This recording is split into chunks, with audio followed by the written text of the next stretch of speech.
WHO에서는요, 21세기 신종 전염병으로 비만을 얘기를 했어요. 저는 한국인들한테서 가장 큰 그 살찌는 습관이 또 이 두 가지를 말씀을 드리거든요. 고혈압, 당뇨는 물론이고 동맥경화, 뇌졸중, 그리고 심근경색까지 일으킬 수 있기 때문에 정말 조심하셔야 되는 상황입니다. 그래서 이 HIIT는요, 10분, 20분만 해도 우리가 1시간 운동한 것만큼의 효과를 낼 수가 있습니다.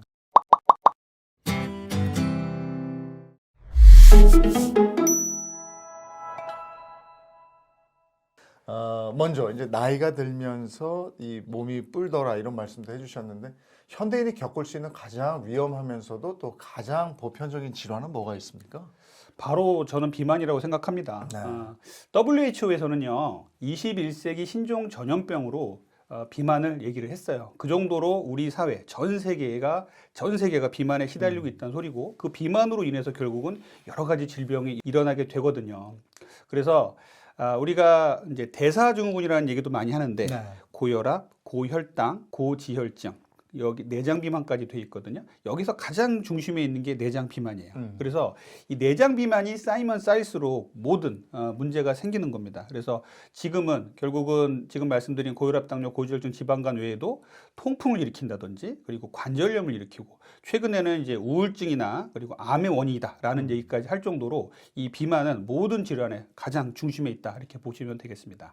근데 예전에는 살집이 좀 있으면 보기 좋다, 통통하고야 보기 좋아, 귀여워, 예뻐 뭐 이랬는데 요즘에는 비만 위험군, 그러니까 과체중 정도부터 관리해서 비만이라는 판정을 받으면 야 이거 어떻게 하는데 비만이 그 정도로 위험한 거예요?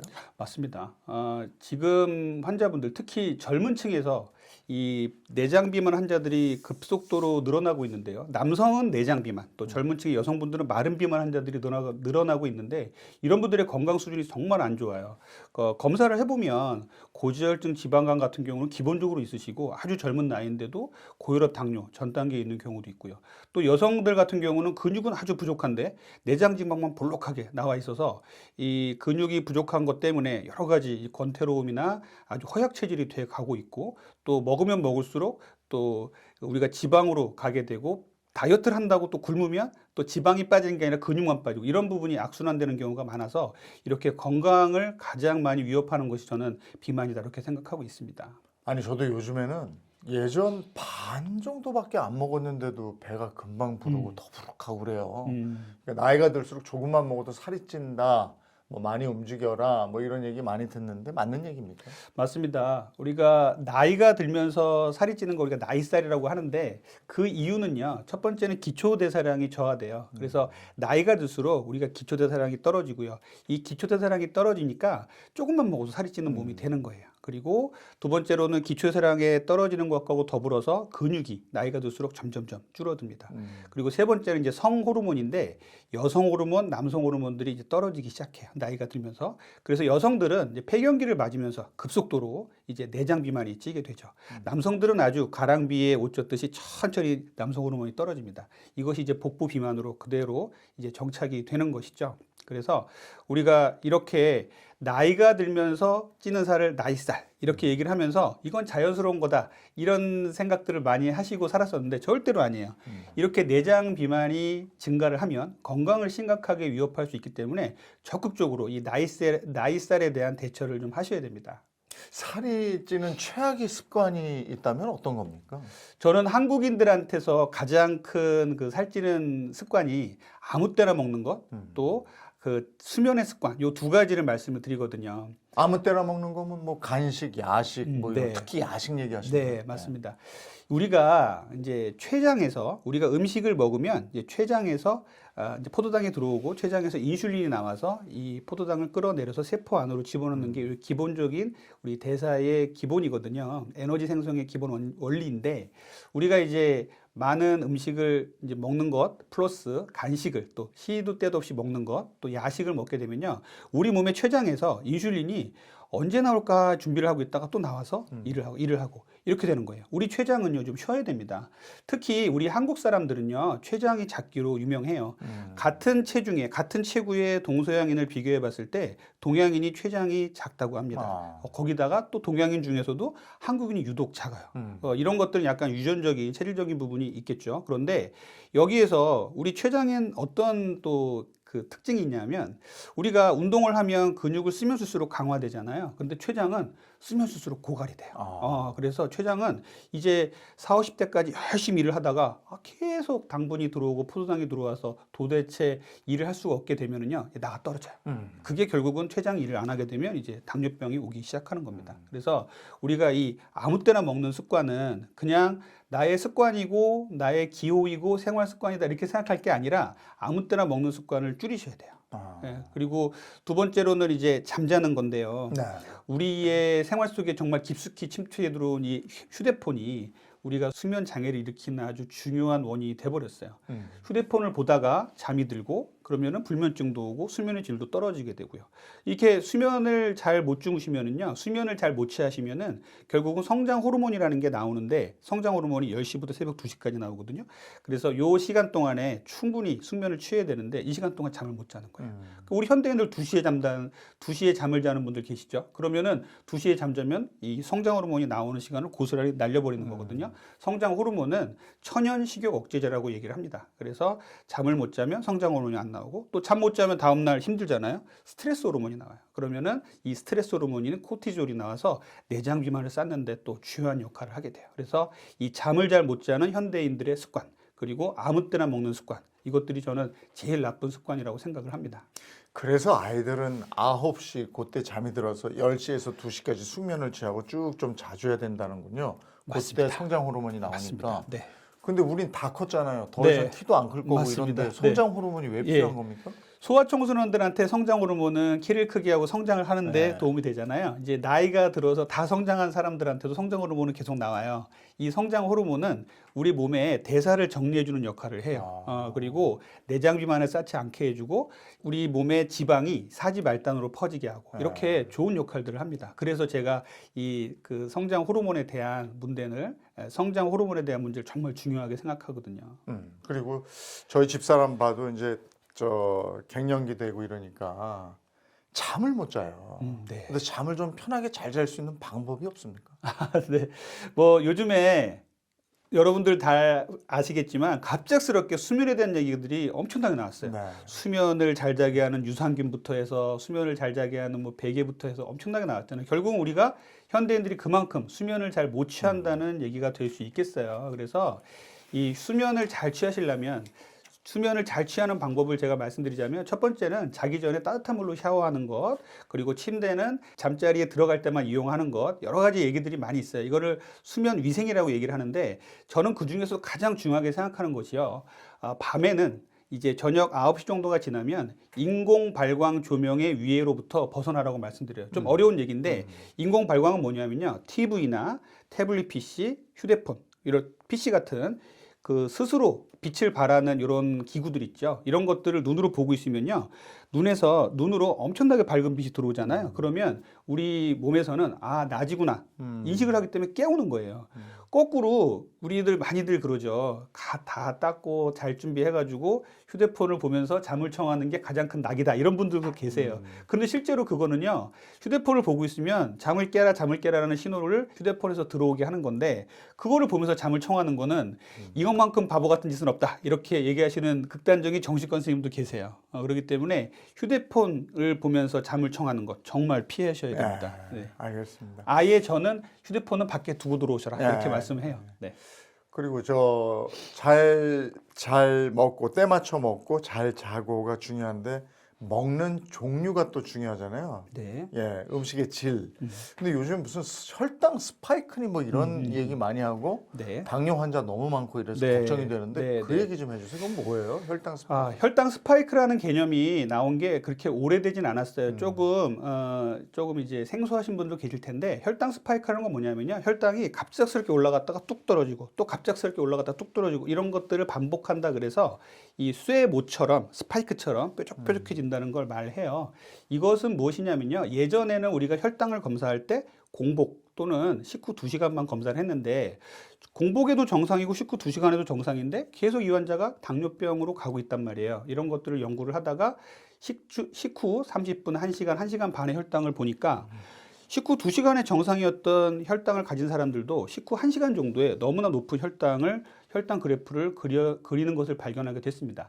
예를 들어 아침 공복에 정말 바삭한 흰빵에다가 오렌지 주스를 먹고 나가잖아요. 젊으신 분들, 아주 당뇨의 위험이 없는 분들도 혈당이 200 이상 올라가요. 아니 그러면 혈당이 원래 70에서 140까지 정상인데 100, 200까지 올라가면 이거 당뇨잖아요. 당뇨에 그 준하는 혈당으로 올라간다는 거를 우리가 모르고 살았던 것 뿐입니다. 그리고 2시간이 지나면 다시 정상 레벨로 떨어지니까 식후 2시간 혈당과 식전 혈당만 검사를 해서는 못 잡아냈던 거예요. 그래서 건강검진에서는 안 나오는 것이죠. 근데 24시간 혈당 측정기라 그래서 몸에다 부착을 하고 24시간 동안 혈당을 쭉 재는 걸 해보니까 식후 1시간에 200 이상 올라가는 사람들이 수두룩한 거예요. 저도 한번 그것을 몇 번을 이제 24시간 혈당 측정기를 차고 재봤는데 저도 놀랄 정도예요. 뭐 저도 물론 아버님이 당뇨라 당뇨 성향이 있는 사람이지만 저도 어떤 나쁜 음식, 정제된 탄수화물 같은 걸 먹으면 200 이상 올라가는 거를 아주 수없이 경험을 하기 때문에 정제된 탄수화물, 아주 곱게 갈아낸 이런 탄수화물들은 정말 먹으면 안 되겠다 이런 생각을 많이 하거든요. 이 혈당 스파이크가 위험한 이유는 뭐냐면요. 이렇게 혈당이 쭉 올라가면요. 우리 몸에서는 이 혈당을 인슐린이 끌어내려요. 그러면 뚝 떨어지거든요, 혈당이. 그러면 이때가 보통 아침에 출근해서 10시, 11시 정도 되는데 이때 극심한 배고픔을 느껴요. 그러면 또 주변에서 배고프니까 뭐 먹어야지. 당 떨어졌다 초콜릿 가져와라 그래가지고 먹잖아요. 그 혈당이 또 올라가요. 좀 있으면 똑 떨어져요. 이게 반복되는 거예요. 롤러코스터처럼 계속 반복되는 혈당의 반복. 이 스파이크의 반복이 가장 무서운 것이고 이 혈당 스파이크가 반복되면 반복될수록 이 혈관의 내피세포에 혈당이 가하는 스트레스가 엄청나게 됩니다. 그러면 혈당이 우리가 이제 이런 혈관이 상처가 나거든요. 요거를 메꾸려고 우리 몸에서 많은 물질이 나오고 혈전까지 쌓여서 혈관이 좁아져요. 그래서 혈당 스파이크는 궁극적으로는 심혈관계 질환을 일으켜요. 고혈압, 당뇨는 물론이고 동맥경화, 뇌졸중, 그리고 심근경색까지 일으킬 수 있기 때문에 혈당 스파이크는 정말 조심하셔야 되는 상황입니다. 그럼 혈당 스파이크를 안 일으키는 음식, 네. 잘 일으키는 음식, 네네. 이런 걸 좀 알고 있어야 맞습니다. 되겠네요. 혈당 스파이크를 잘 이제 일으키는 음식은 결국은 아주 정제된, 잘 갈아낸 탄수화물이에요. 우리가 통밀을 가르면은 밀가루가 돼서 빵을 만들고요. 우리가 현미를 갈아서 이제 백미로 만들어서 또 가르면 떡이 되잖아요. 이렇게 빵, 떡, 면, 과자, 그리고 액상, 과당, 주스류 같은 것들 있죠. 이런 것들이 혈당을 엄청나게 빨리 올려요. 그러면은 이런 것들은 정말 여러분들 드셔보시면 아시겠지만 내 혈당이 이 정도였나라고 놀랄 정도로 혈당을 많이 올리거든요. 그래서 이런 아주 정제된 탄수화물류는 피해 주셔야 됩니다. 그리고 정제된 탄수화물이 아니라 우리가 혈당 스파이크를 많이 올리지 않는 음식들은요, 풍부한 채소와 단백질 위주의 식사를 저는 많이 추천을 드려요. 그러니까 풍부한 채소는 결국 뭐 아침에 양배추도 좋고, 뭐 토마토는 이제 과채라 그러죠. 토마토도 좋고, 여러 가지 나물이나 샐러드류에 들어가는 야채들 상당히 좋고요. 그리고 우리가 그 동식물성 단백질을 많이 추천드려요.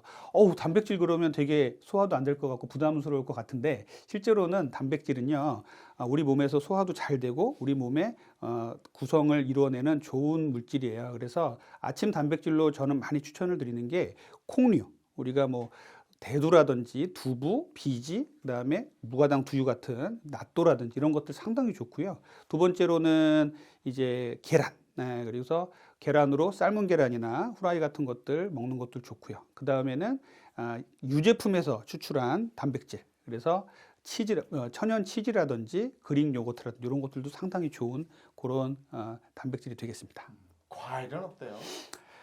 과일이 상당히 요즘 논란이 많습니다. 과일 정말 이쁘고 맛있고요. 그리고 저도 과일을 정상인들이 먹는 것은 정말 천연 항암제다 이렇게 얘기할 정도로 저는 많이 추천을 드려요. 그런데 과일은 정말 좀 대사질환이 있는 분들, 기존에 질병이 있는 분들은 조금 조심을 하셔야 돼요. 그리고 다이어트 하시는 분들도 조금 조심하시라고 말씀을 드린데요. 과일에는요, 과당이라는 게 들어있어요. 그리고 설탕도 들어있고요. 그래서 이런 포도당도 들어있어요. 과당, 설탕, 포도당이 다 같이 들어있는 게 과일이에요. 그런데 이 조성이 조금씩 달라지면서 과일의 맛을, 과일의 당도를 조절을 합니다.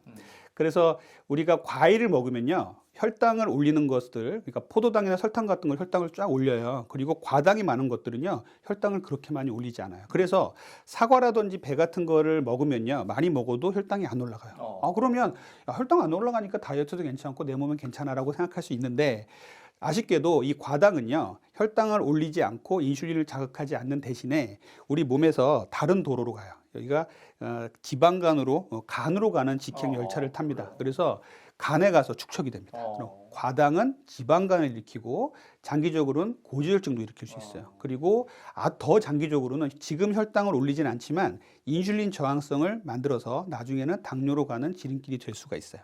그래서 과일은 저는 정말 정상인이 먹는 거 추천을 드리지만 대사증후군이 있는 환자들, 그리고 비만한 환자들, 다이어트를 하시고 싶어 하시는 환자들은 과일 저는 좀 조심하라고 말씀을 드립니다. 그러면 단맛이 덜한 과일, 이를테면 채소류인 네, 토마토라든지 네, 뭐 또 베리? 네, 네. 예, 맞습니다. 저는 추천드리는 과일들이 이제 첫 번째는 베리류, 블루베리, 뭐 이런 아사이베리 이런 베리가 있죠. 그다음에 이제 자몽도 있고요. 그다음에 아보카도도 있습니다. 그리고 레몬이라든지, 그리고 이제 과채라고 불리우는 이제 과일류에서 약간 벗어나는 토마토도 있고요. 이런 것들을 적극 추천드리는데요. 과일을 고를 때 우리가 조금 신경을 써서 골라야 될 것들은요, 과육이 좀 단단한 게 좋아요. 그리고 단맛보다는 약간 씁쓸음하고 신맛의 과일이 좋습니다. 혈당 스파이크 얘기하면서 과일까지 한번 점검을 해봤고요. 그리고 요즘에 자주 듣는 건강 단어, 당 독소라는 단어가 있어요. 네. 이건 뭐예요? 당 독소도 조금은 생소한 단어일 수 있어요. 당 독소라는 게 당과 아미노산, 당과 지방이 만나서 만드는 독소예요. 그냥 우리가 쉽게 얘기하자면요, 직화구이를 맛있게 먹잖아요. 거기에 당 독소가 어마어마하게 많습니다. 그리고 에어프라이어에다가 400도 이상으로 치킨을 구웠다 그러면 당 독소가 엄청 많아요.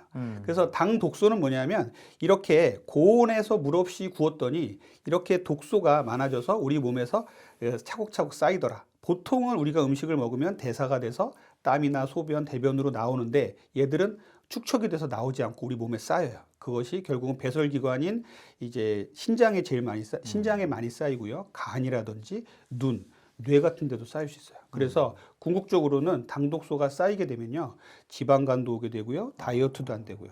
그냥 크게 봐서 저는 비만과 노화의 물질, 질병의 원인이라고 얘기를 하는데, 피부에 주름살도 만들고요, 그리고 치매라든지 파킨슨병, 그리고 눈에 녹내장, 백내장 이런 것들을 만들 수가 있는 게 이 당독소의 문제예요. 그러면 당 독소가 많은 음식은 뭐예요?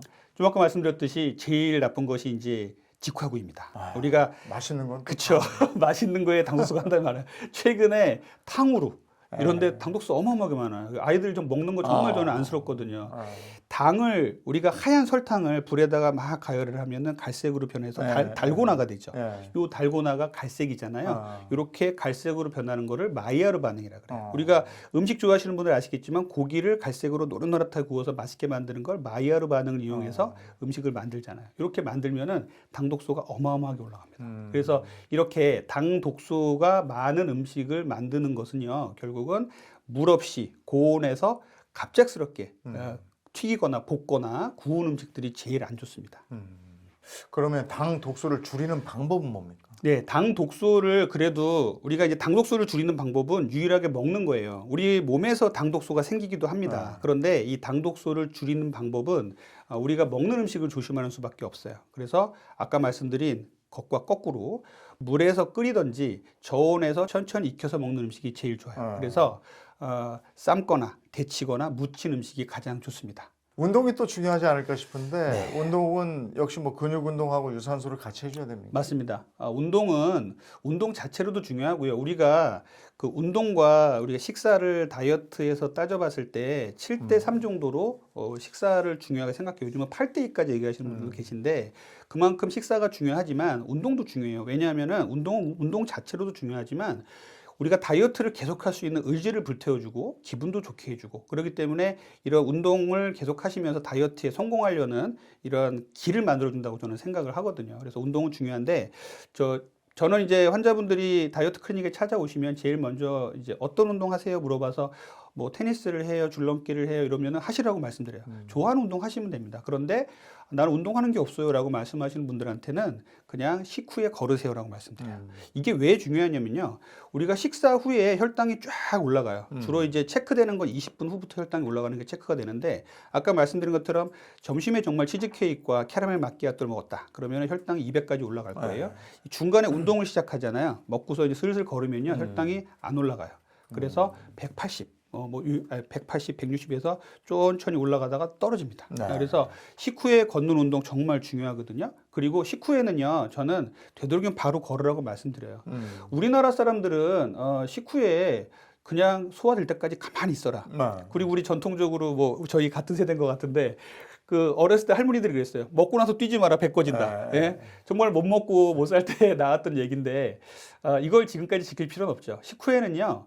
걸으셔야 됩니다. 움직이셔야 돼요. 그리고 저녁 같은 데는 반드시 움직이시고요. 설거지를 하고 재활용도 하시고 아내분한테 점수도 따시고 이렇게 하시면서 밖에 나가서 30분에서 1시간 정도 걸으세요. 그래서 이렇게 걸으시면요. 혈당이 올라가다가 멈춰요. 그러니까 쭉 멈춰 있다가 뚝 떨어집니다. 그래서 저는 보통은 식후에 걷는 거를 뭐 점심 같을 때 많은 시간이 안 되니까 점심에는 30분 정도 걸으시다면 걸으시고요. 그리고 저녁은 식사 후에 배가 아프다는 분들도 많이 계신데 배가 안 아플 정도로 어슬렁 걸으세요. 그러다가 배가 이제 안 아픈 정도가 되면 속도를 좀 올리시면 됩니다. 그래서 저녁에는 30분에서 1시간 정도 걸으셨으면 좋겠어요. 그래서 하루에 이렇게 걷기만 잘 하셔도 혈당은 많이 떨어지고요. 또 이제 제가 걷기 말고 추천드리는 거는 이제 유산소, 무산소 운동은 유산소 근력 운동 헬스클럽 가서 또 하시고 걸으셔도 되고요.